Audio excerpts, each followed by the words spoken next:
Hola, ¿qué tal? Muy buenos días. Tengan todos ustedes una vez más aquí en su programa Conciencia Curativa Biológica con su amigo y servidor, doctor José Antonio Galicia González. Es un verdadero gusto y placer estar otra vez en sus celulares, en sus tablets, en su, eh, en su vida, aquellos que nos sintonizan por página de internet www.omradio.com.mx, aquellos que sintonizan a través de mi página de Facebook, José Antonio Galicia González, todos los que nos comparten, los que nos agregan y nos repiten con sus amigos. Verdaderamente es un placer estar con ustedes. Pues esta es una transmisión más de su programa Conciencia Curativa Biológica. Recuerde que estamos dando consultas en la ciudad de Puebla de Los Ángeles, en la 7 Sur 2506, en la colonia Chulavista. 7 Sur 2506 en la colonia Chulavista, Puebla, Puebla, México. Para aquellos que nos quieren contactar, el teléfono de México 01 222 240 7482. El teléfono al que usted puede llamar para pedir una cita.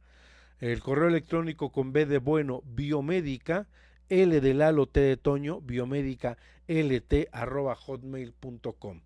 Facebook José Antonio Galicia González. Y si usted nos quiere mandar un mensaje vía WhatsApp, sería más 521 22 21 40 06 45. Ahí me contactan para hacer consultas vía Skype, online, para aquellos que están interesados en tomar la formación en ciencia curativa germánica. Esto es una primicia. Vamos a empezar una formación bases de la ciencia curativa germánica con duración de 6 meses, 12 módulos.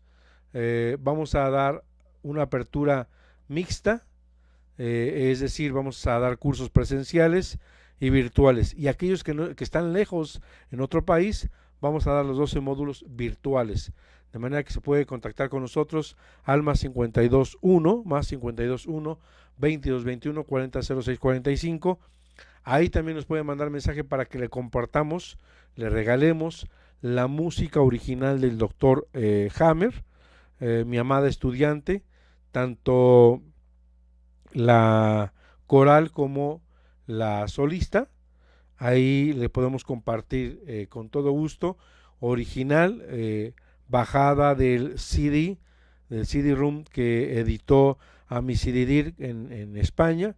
Con todo gusto se la hacemos llegar.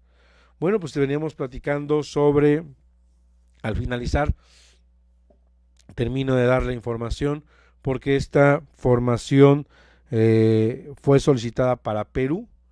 Vamos a empezar con un grupo de formación en Perú y vamos a aperturar a otras latitudes, a otros países vía online, de manera que a través de plataforma, a través de todos estos sistemas de educación, vamos a poder estar cerca de ustedes y vamos a poder compartir, pues ya humildemente más de 18 años de experiencia con la ciencia curativa germánica y de conocimiento a través de mi maestro, el doctor Ricker Hammer, que fue de alguna manera pues el descubridor, el pionero y que ha formado a algunos médicos, algunas personas en Latinoamérica y que bueno, hemos tratado de conservar y de seguir su obra tal y lo más parecida o lo más acorde a lo como él lo planteaba. Estábamos hablando del programa pasado de la génesis de la enfermedad. Estábamos recordando que hace millones de años se presume que el ser evolutivo pasó del agua a la tierra y que este fue una crisis de supervivencia más dura y que requirió ciertas adaptaciones necesarias ante situaciones nuevas. Hablamos en el programa pasado de que tendría que sacar para sobrevivir el oxígeno del agua y que las brácteas tendrían que convertirse en bronquios. Hablamos de que al salir de los océanos la disponibilidad de agua era escasa y de que tuvieron que crearse órganos que retuvieran el líquido y así aparecieron los riñones. Hablamos de las capas que protegen a los órganos, como la pleura que protege a los pulmones, el pericardio, que es una capa muy fina que protege al corazón, y hablamos del peritoneo, que es una capa muy delgada que protege a los órganos abdominales, y que esto está en relación con un conflicto que le llama el doctor Hammer conflicto de ataque, y que tiene ciertos mecanismos que permiten entender. Eso lo vimos en el programa pasado, no voy a adentrar. Y también vimos que la dermis, esta capa de piel primitiva, debió proteger contra estos nuevos rayos de sol y que apareció. Aquí vemos patologías como cáncer de la dermis, el melanoma, y en realidad también tiene que ver con conflictos de ataque. Y de mesodermo, hablando de este mesodermo antiguo, también tenemos a la parte de la glándula mamaria. Esto tuvo que invaginar esa dermis amelanótica para formar las glándulas mamarias a través de las glándulas sudoríparas y empezar a fabricar secreción láctica para aquellos que eran su descendencia podrían nutrirse. Y la glándula mamaria, la parte glandular, la parte de acinos, es mesodermo antiguo y tiene que ver con un conflicto biológico de pelea o preocupación. La mujer diestra en la mama izquierda tiene que ver con conflictos de madre o hijo. La mujer diestra en su mama derecha, todo lo que no es ni su madre ni sus hijos. Estamos hablando de hermanos, de papá, de primos, tías, sobrinos, etcétera. Y todo lo que le pase a la mama izquierda tiene que ver en la diestra con conflictos de su madre y su hijo, y en la mama derecha de la diestra todo lo que no sea ni su madre ni su hijo en relación a peleas o preocupaciones.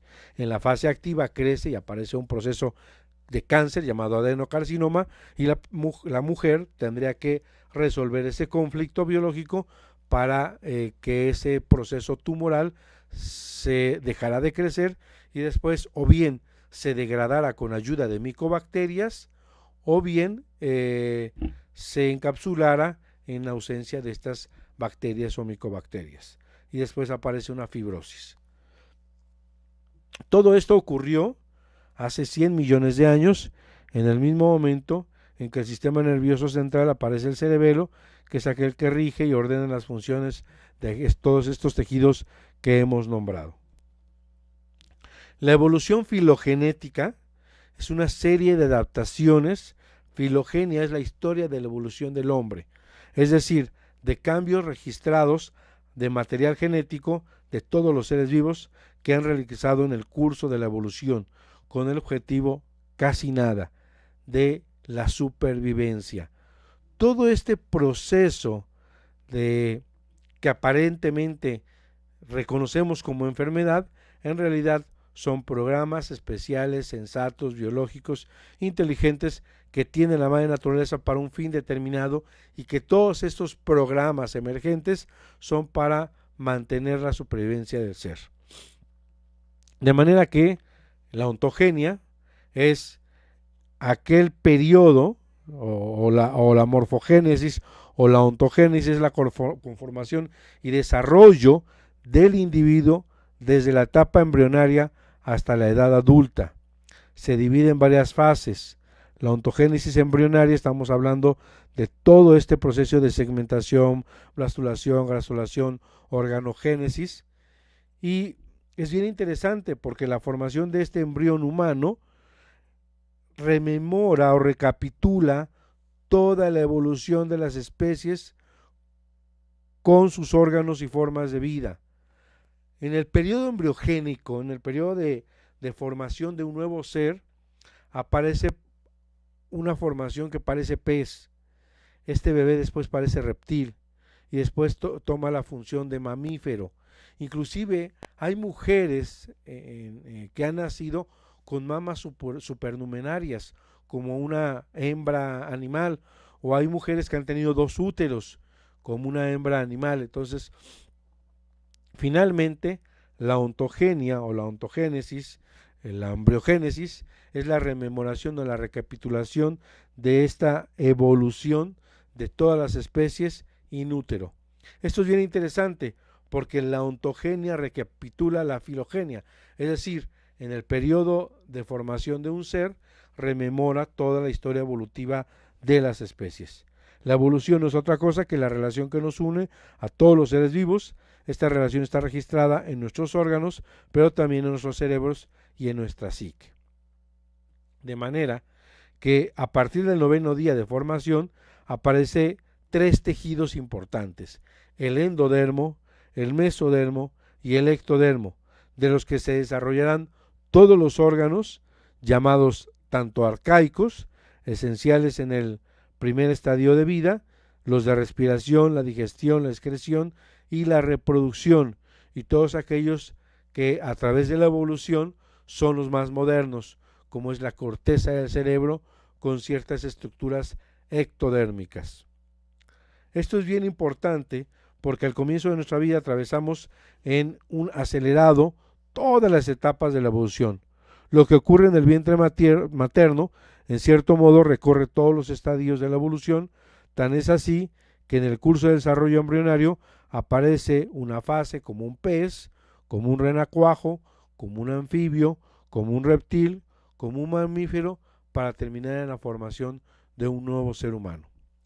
¿Por qué entendamos que todo este periodo embriogénico es toda la evolución en un proceso acelerado? Pues es que esto nos permite entender que este proceso evolutivo ha dejado una huella en el cerebro y ha dejado programas perfectamente establecidos para la supervivencia. Este fenómeno se constata, por ejemplo, en el feto flotando en el líquido amniótico, en los hallazgos de restos embrionarios de órganos como los arcos braquiales, que servían para extraer el oxígeno del agua de los peces, en la glándula pineal, el apéndice ileocecal. En algunos casos se puede observar también pezones supernumerarios en la línea mamaria y en algunos más raros la presencia de 2 úteros. De esta manera, los mamíferos primitivos surgidos entre los grandes reptiles desarrollaron el sentido del olfato y adquirieron una excelente audición que les permitiría no solo conseguir presas, sino también evitar ser depredados en un mundo con peligros donde la caza nocturna facilitó su supervivencia. ¿Qué significa esto? Que, por ejemplo, hay un conflicto de ectodermo, un conflicto biológico de algo me huele mal. La mucosa nasal es sin lugar a dudas un proceso en el que a través de la evolución nos permitía en los animales encontrar el mecanismo de supervivencia, es decir, ver aquellos peligros que pudieran presentarse a través del olfato. Un perrito, por ejemplo, que alguien llega a casa antes de que toque el timbre y está ladrando, o un gato puede regresar hasta 12 kilómetros el lugar donde están sus excretas porque es donde vive. Es importante entender que este mecanismo de olfato es un mecanismo totalmente de supervivencia. Vamos a nuestra primera pausa, regresamos a nuestro corte aquí en su programa Conciencia Curativa Biológica, aquí en Home Radio, transmitiendo pura energía. ¿Quieres hablar con el doctor Antonio Galicia González? Teléfono en cabina 249-4602. Regresamos. Farmacia Homeopática Biomedic. Contamos con el más amplio surtido en laboratorios nacionales e internacionales. Contamos con material de acupuntura, medicina alternativa, oligoterapia, terapia floral, dinamizaciones, decimales, centesimales y un extenso surtido en tinturas. Teléfono 240-7482. Estamos en la 7 Sur 2506, Colonia Chulavista, aquí en Puebla, México. Farmacia Homeopática Biomedic, pequeñas dosis, grandes respuestas al cuidado de tu salud.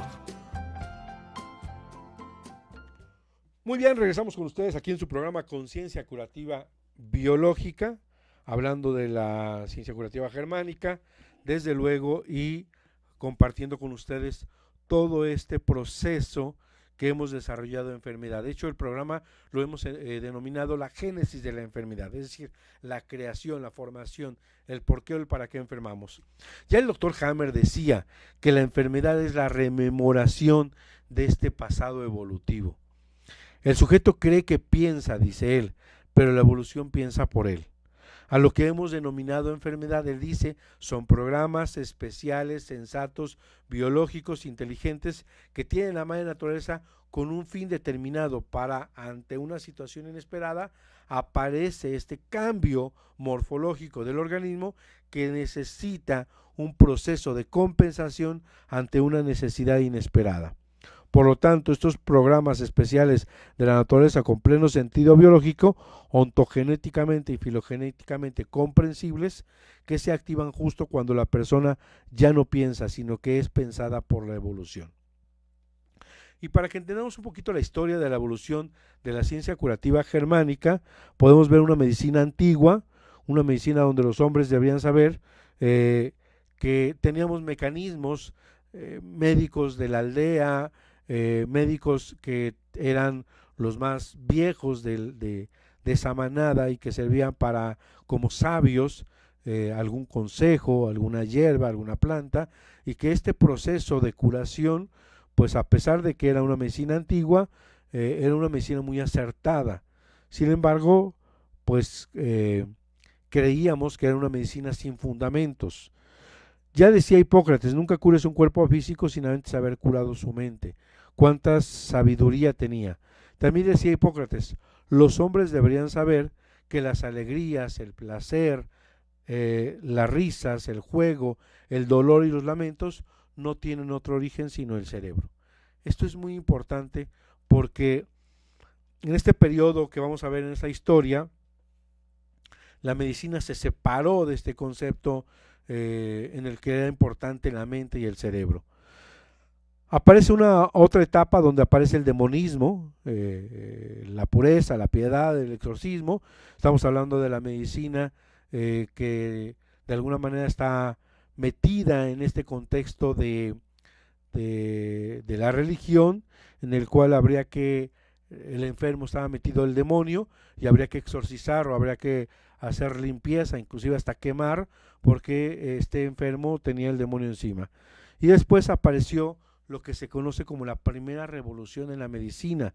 Aparece el racionalismo, aparece la patología humoral, y la patología funcional. Aquí aparece la anatomía. Cuando al ser humano le dan esta posibilidad a la iglesia de abrir los cadáveres, cambia a una medicina más racional, una patología que ya venía de Hipócrates hablando de los humores y de la función. Entonces ahí aparece la primera revolución de la medicina con la anatomía, con la disección de cadáveres. La segunda revolución en la medicina es cuando aparece la microscopía, cuando aparece Pasteur con la teoría de los gérmenes, cuando aparece Virchow con el concepto de la patología celular, es decir, Pasteur dice que los microbios nos enferman. Hoy nos podemos dar cuenta que esto no es real, esto no es cierto, desde los descubrimientos de las 5 leyes biológicas. Y Virchow, un médico, propone omnis an pathologiam pathologiam cellula. La enfermedad se encuentra dentro de la célula. Y entonces la microscopía electrónica, la genética, la patología celular, la bioquímica, la inmunoquímica, todas las ciencias se concentran en buscar por qué enferma el ser humano y tenemos una visión solamente de la célula, por qué enferma. Y ahí se vuelca toda la investigación. Y ahí aparecen todas las especialidades, la neurología, la cardiología, la gastroenterología, la neurología, la psiquiatría, psicología, y hacen una verdadera división de todo el ser. De manera que cuando pensamos que tenemos un problema en la mano, en la piel, está enferma la piel. Nada tiene que ver el cerebro, nada tiene que ver la psique, nada tiene que ver el alma. Todo ese contexto hasta el día de hoy prevalece. Esta medicina birchoniana, esta medicina de patología celular, esta medicina en la que creemos que el daño está estructuralmente en la célula, o de que los microbios nos siguen enfermando, o de que hay daños genéticos, o que hay un fallo en el sistema de protección llamado sistema inmunológico. Todas estas son teorías que vienen a caerse con el descubrimiento científico de las 5 leyes biológicas de la ciencia curativa germánica. Y consideramos muchos pensadores, muchos médicos, que esta será sin lugar a dudas la tercera revolución en la medicina. Este es el parteaguas que va a cambiar en un futuro una medicina mucho más humana, una medicina mucho más acertada, una medicina mucho más sensata, mucho más inteligente. De manera que a través de todo esto, por ejemplo, tenemos la medicina tradicional china, que es antigua y que es una medicina que ha prevalecido porque tiene conceptos diferentes a la medicina académica, alopática. Tenemos la medicina homeopática, que nace desde la primera revolución, desde Hipócrates hace más de 200 años, y que ha prevalecido hasta nuestros días. Y tenemos la medicina hindú y otras medicinas como la greco-árabe, etcétera, que hasta el día de hoy nosotros podemos tener algunos tipos de medicina que nos acompañan. Uno no puede entender la naturaleza de las partes del cuerpo sin entender la naturaleza del organismo entero. Hammer viene a dar una conexión nueva, psique, cerebro, órgano, en una unidad totalmente equilibrada, y que uno no puede existir sin el otro. Vemos una pequeña gráfica donde vemos la alopatía con muchas teorías: sistema inmune, microorganismos, enfermamos por lesiones enzimáticas, enfermamos por oxidación, enfermamos por lesiones celulares, enfermamos por toxinas, enfermamos por defectos genéticos, por enfermedades herenciales, es decir, nuestros padres heredan, por psicosomáticos, porque tenemos problemas emocionales, por idiopatías, es decir, porque no sabemos la causa, y todas estas son, decía el doctor Hammer, la medicina de las 1000 teorías. Cuando nos damos cuenta que todo proceso de enfermedad se puede evaluar, constatar, corroborar con mucha certeza, con 5 leyes biológicas, y que ninguna falla, ningún proceso de enfermedad es diferente, hablamos de la ciencia curativa germánica, que tiene un fundamento en 5 leyes irrefutables y que se repiten en el 100% de las investigaciones que se hagan a cada momento. De manera que nos damos cuenta que hay una teoría muy importante sobre, por ejemplo, el sistema inmune.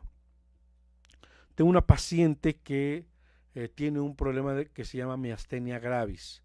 Desde la medicina convencional es una enfermedad autoinmune, es una enfermedad en la que hemos aceptado que se destruye el organismo a sí mismo, y que no solo bajan sus defensas, sino las defensas lo atacan. Esto es como en un país, no solo está en contra el ejército, sino ahora el ejército está matando a sus familiares, a sus hijos, a sus esposas. Eso es incongruente, eso verdaderamente es una raya de lo absurdo. Y le habían desahuciado y le habían dicho que iba a morir, porque en cada momento había debilidad de los músculos, y alguna vez inclusive le impedía respirar o comer, y la voz llegó conmigo muy delgada, la paraba la mamá, ella se tenía que, cuando costaba, tomar el cuello porque no era mucho el peso, estaba en un proceso bastante complejo. Buscamos el conflicto, el DHS, ayudamos a sacarle, le hemos dado acupuntura, que nada está peleado. En uno de sus libros el doctor Hammer habla de que cualquiera de los métodos que sirvan y que no bloqueen la parte vagotónica pueden ser utilizados. Le hemos dado homeopatía, le hemos puesto auriculoterapia, le hemos dado algunos otros métodos terapéuticos, flores de Bach, y desde luego que ha mejorado en un 70, un 80%, y la pequeña ya camina por sí sola, la pequeña ya no se le va el cuello, la pequeña ya habla bastante bien, con buena fuerza, no ha tenido crisis de debilidad, y ha evolucionado bastante bien. De manera que la medicina nos ha dado teorías de las cuales nosotros mismos no podemos salir. El tema de los microorganismos. ¿Alguien se ha puesto a pensar si los microorganismos son responsables de la enfermedad? ¿Por qué los homeópatas sin dar antibiótico tienen resultados en casi el 100% de los pacientes? ¿Por qué el naturista que no da antibióticos tiene el resultado casi al 100%? porque cuando entre más antibióticos demos, al contrario, el paciente se hace más resistente y cada vez tiene efectos mucho más fuertes de la enfermedad. Porque cuando está en un hospital, hasta supuestamente la bacteria que va volando, el virus que va volando, lo toma y hay infecciones intrahospitalarias? ¿Se han puesto a pensar en eso? Sí, precisamente es porque hay nuevos conflictos que pasan. Un paciente no le gusta estar en el hospital, un paciente quiere estar en su casa, un paciente extraña su cama, extraña su familia, extraña la comida de su mamá. Un paciente no es tan fácil que se sienta cómodo en el hospital. Entonces puede tener otros conflictos. Una persona quejándose toda la noche, un maltrato de la enfermera, una amenaza del médico por ser transfundida y ella es testigo de Jehová y no quiere que se le meta sangre. Bueno, infinidad de conflictos biológicos nuevos que puede tener el paciente. En la cuarta ley, el doctor Hammer habla que los microorganismos no son responsables de la enfermedad. Esto es, sin lugar a dudas, un cambio totalmente de estos conceptos que tenemos hoy. La medicina, la farmacología, todos aquellos productos que han salido de esta teoría generan una mercadotecnia multimillonaria. Ese alcohol antibacterial, que es usado hasta antivirus, es decir, ¿se acuerdan del tema del virus porcino, H1N1? Que iba a venir epidemias y en todos los negocios habían puesto que pusieran alcohol con gel porque teníamos que cuidar de esa epidemia viral. Yo les preguntaba a los que iban a salubridad, ¿pero qué hace el alcohol en la mano? Pues es que es antibacterial. Y le decía yo, ¿y qué diferencia? ¿Usted no se da cuenta que hay una diferencia enorme entre bacterias y virus? Si puedo creerle el cuento de que esto mata bacterias, porque además no las mata, deshidrata, el alcohol deshidrata las bacterias y ahí las deja. ¿Y cómo puede hacer funcionar el efecto antiviral? Nadie me daba respuesta porque esto es absurdo, es incongruente. En su cuarta ley, el doctor Hammer habla bien claro de que las bacterias, los hongos, las micobacterias y los virus son apatógenos. ¿Qué significa? Que no son responsables de la enfermedad, que sin lugar a dudas van a estar presentes siempre y sin equivocarse en la fase vagotónica de todo proceso de enfermedad. Recordarán que el doctor Hammer nos dice que hay un equilibrio en cada uno de nosotros y que aparece una normotonía. Este equilibrio se rompe cuando aparece el evento impactante, que es un evento, un impacto psicobiológico o un impacto en el alma. Esta, interpretada en la psique, golpea al cerebro y el cerebro emerge un programa especial sensato biológico inteligente que tiene la madre naturaleza con un fin determinado y el paciente cae o permanece en una fase predominantemente simpaticotónica. Hay manos frías, pies fríos, hay estrés, no hay apetito, hay insomnio y el paciente está estresado con manos y pies fríos.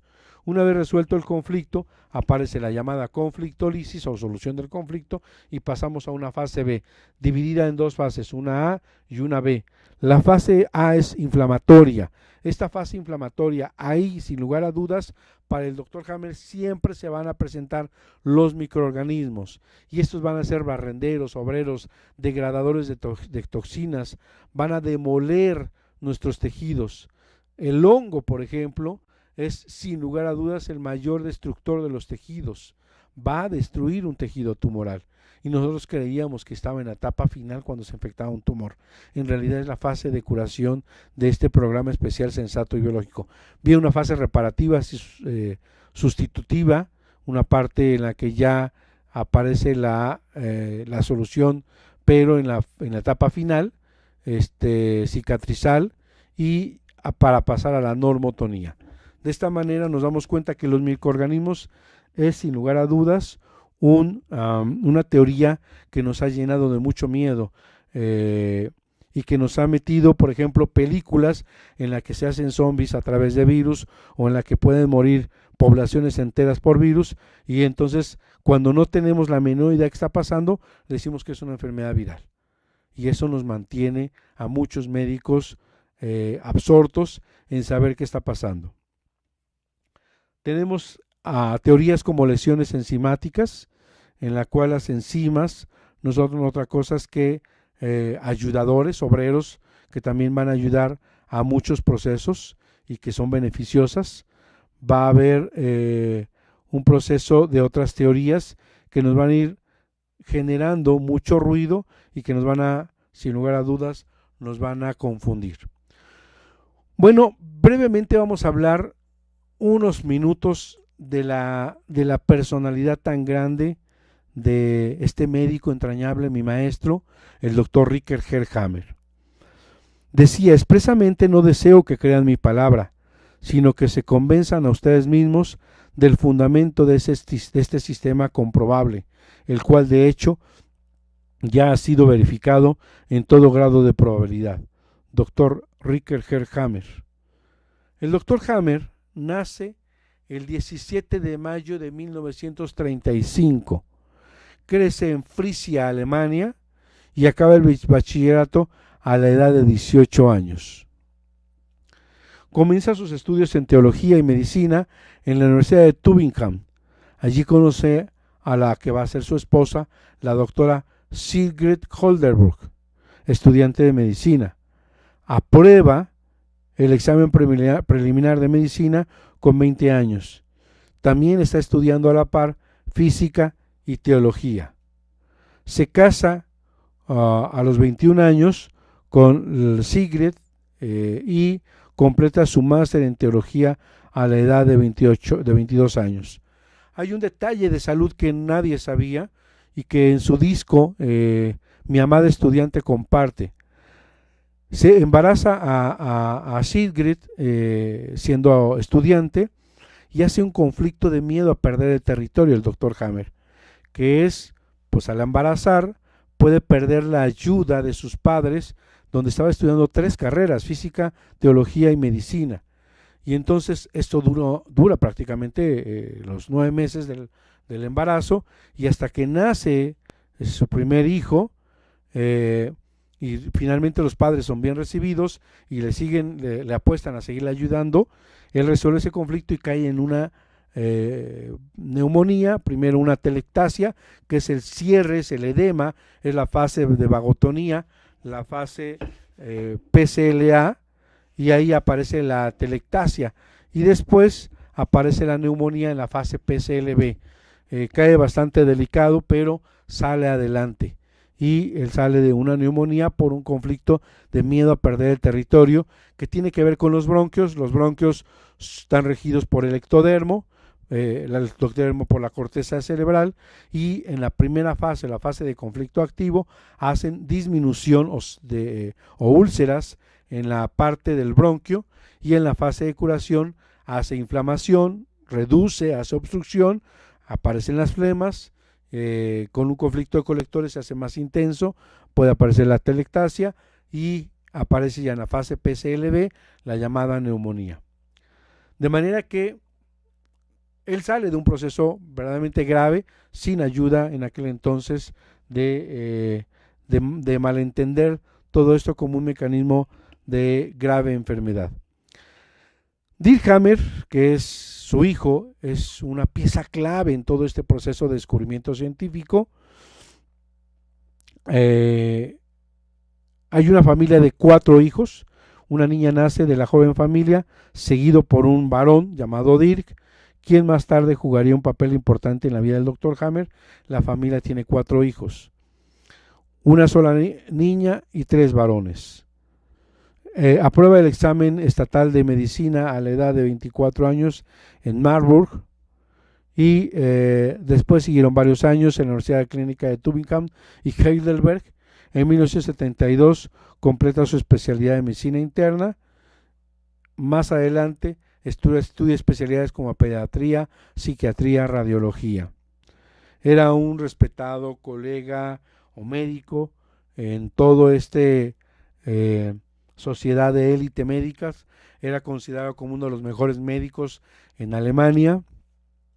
Era médico de casas reales de la corona, médico de importantes investiduras, y también desarrolla ciertos hace ciertos descubrimientos de física y aparatología.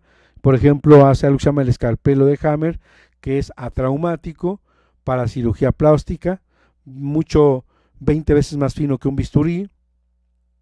Una sierra especial para intervenciones óseas, también serviría para cirugía plástica.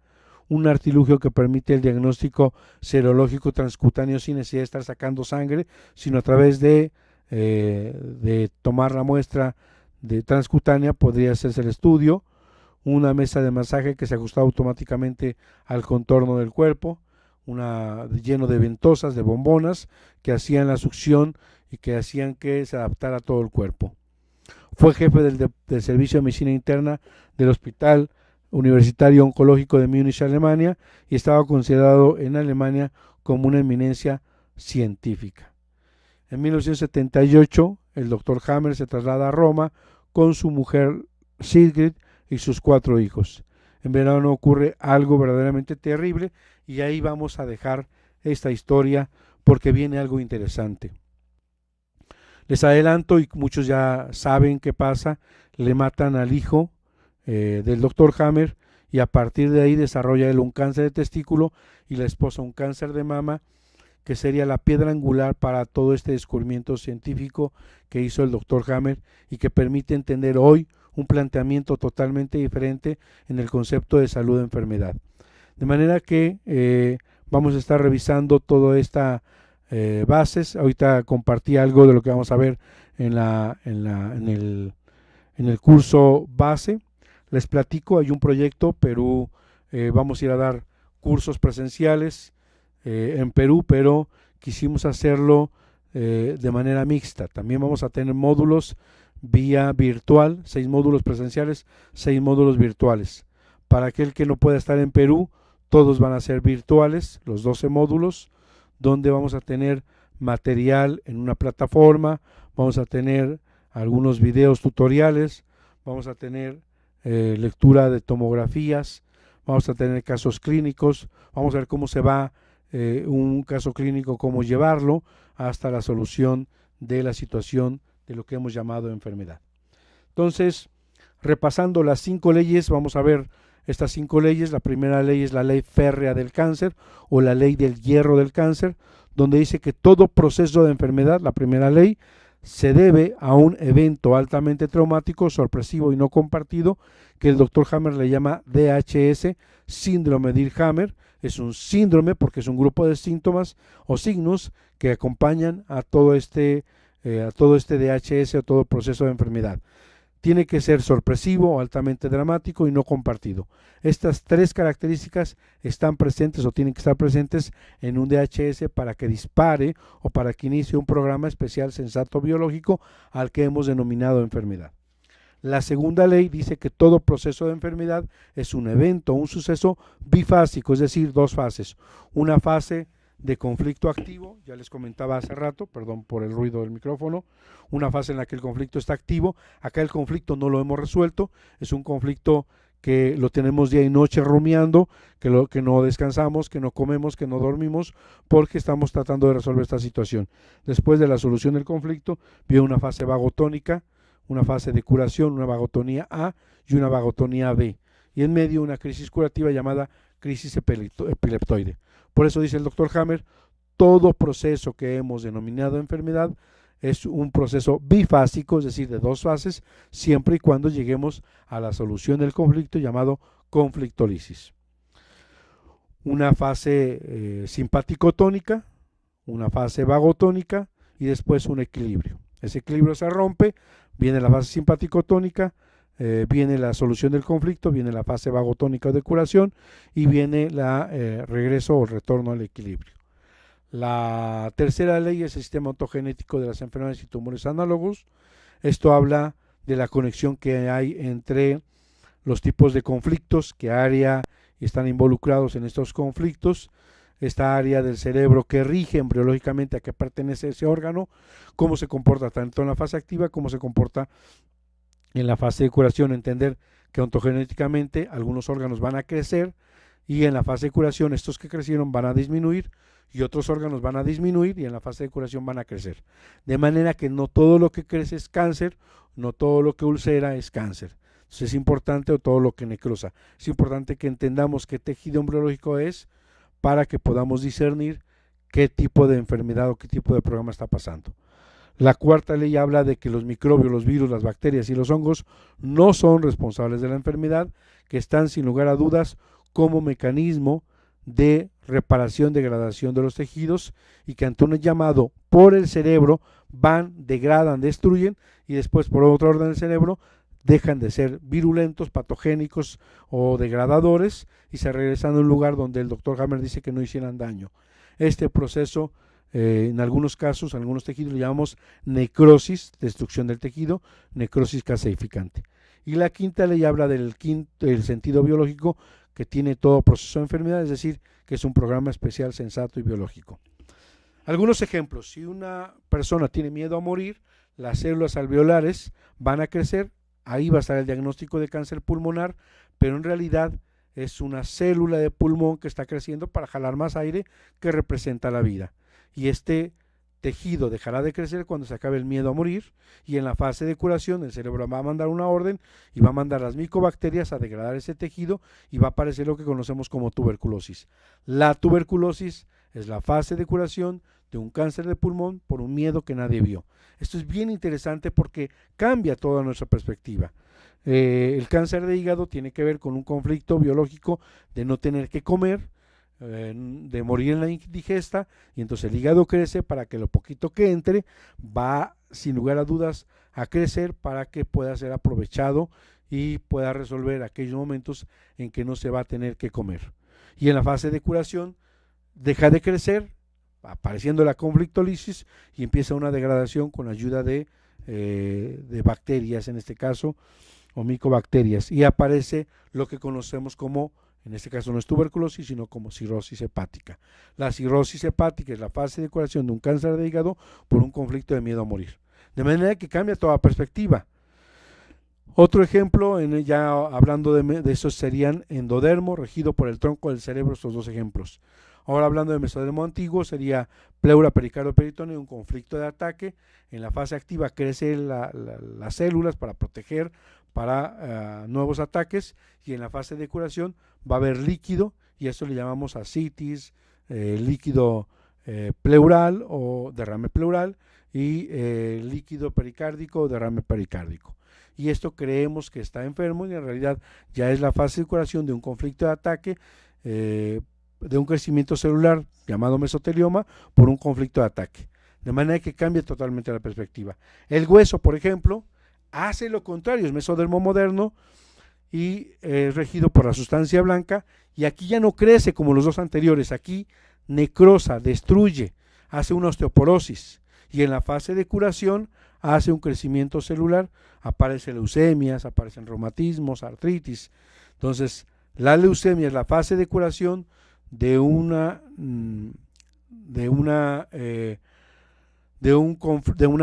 destrucción, de una osteoporosis, de una necrosis de hueso por un conflicto de desvalorización. Y ya por último, para terminar, un conducto galactóforo que es ectodérmico por un conflicto de pérdida o separación de su hijo o de su madre, hace una úlcera porque es ectodérmico, regido por la corteza, y en la fase activa de conflicto disminuye y en la fase de curación crece. Y aquí cuando crece es tomada una muestra y el médico dice: esto es un cáncer intraductal de mama. El cáncer intraductal de mama es la fase de curación o el estadio de curación de una úlcera carcinomatosa que nadie vio por un conflicto de separación o pérdida de un hijo o la madre. De manera que cambia la perspectiva, porque aquí no tendría que hacerle quimio, ni radio, ni nada, y el proceso se puede curar. Todo lo establecido hasta el día de hoy cambia bajo las 5 leyes biológicas. Y me voy a despedir con una reflexión.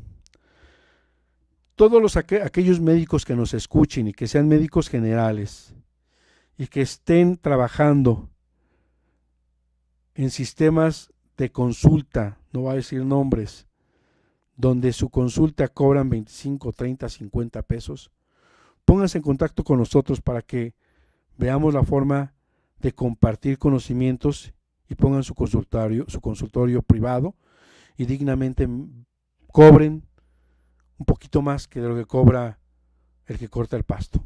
De verdad, creo que es digno para un médico que ha estudiado 7 años, que se acerque a estos métodos, que no necesita de la farmacología, que no necesita de los sistemas médicos alópatas, ya siendo médico, que se contacte con nosotros para que veamos. Hay una área que se llama ICAM, Instituto de Capacitación de Alternativas Médicas, que podamos ir planteando grupos de cursos y que tengan y puedan montar su propio consultorio y que sean dignos, haciendo un ejercicio de la medicina, llevando salud, sin efectos colaterales, sin iatrogenias, y que puedan ser dignos profesionistas, cobrando lo que digna y merecidamente merecen.